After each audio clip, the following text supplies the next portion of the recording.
Welcome to another strange, obscure story. Stories abound about an unimaginably massive and strange haunted mansion in the Santa Clara Valley of California, with doors leading to nowhere, created by a superstitious madwoman who spent decades renovating it. But is this the true story? Or a tale for tourists that masks something far deeper?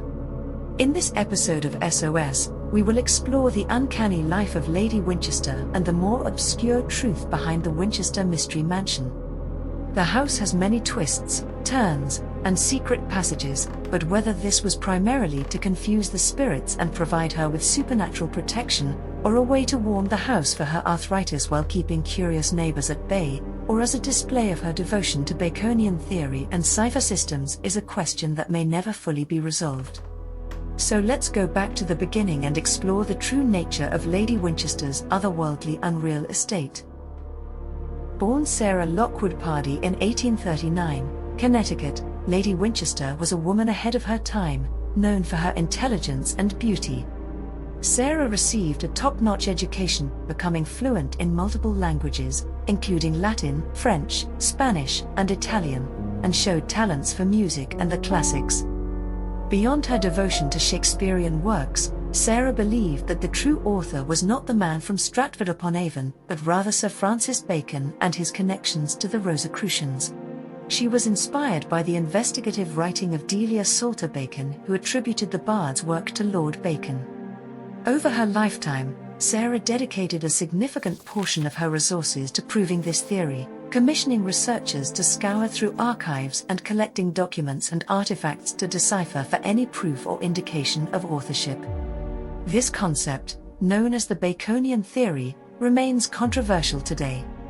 Despite this, Sarah's interest in Baconian theory grew as she became more immersed in Freemasonry, Rosicrucianism, and Gematria, all of which strongly emphasized secret codes, numbered cipher systems, and numerological patterns which she believed Bacon also incorporated into his works. Sarah Winchester's despair began after the premature death of her only daughter, Annie, at just a few weeks old. Then, in 1884, she faced the death of her husband William Viet Winchester at 43, due to tuberculosis resulting in her inheritance of his vast fortune from the Winchester Repeating Arms Company. Sarah Winchester then took a 3-year extended vacation traveling around Europe, before ultimately settling in California. She purchased what began as an 8-bedroom farmhouse in the Santa Clara Valley, and it was here that she began a 38-year renovation project on what became a 7-story 500-room house. Sarah's true motivation for the unfolding of the project will always be subject to some speculation. However, far from daft, she was an extremely intelligent, well-educated, cultured, and complex woman who believed that the spirits of people killed by the Winchester rifle made by her late husband's company were haunting her and demanding that she build them a house or face her peril. With constant development across the months and years, the house became a marvel of architectural oddities and hidden symbols, from an internal carriage room, so she didn't have to get wet in the rain, to Asian-inspired bedrooms, a Venetian dining room, and a séance room with 1 entrance door and 3 exits. The mansion was a product of intellect and extravagance. As the sole architect, Sarah had full creative license, incorporating numerous references to the number 7, believed by Baconians to be a lucky number, and to the number 11, associated with the Rosicrucians, and her favorite number 13. The house also incorporates numerous dedications to Bacon and Shakespeare, with the initials FP and SS forming part of the window design. The house reached its largest size just before the 1906 earthquake, reducing to a more modest 4-story mansion with approximately 190 rooms afterward, following safety concerns. Although Sarah could not convince the literary world of her beliefs about the origins of Shakespeare, she left a fascinating and mysterious legacy following her death at the grand age of 82 in 1922.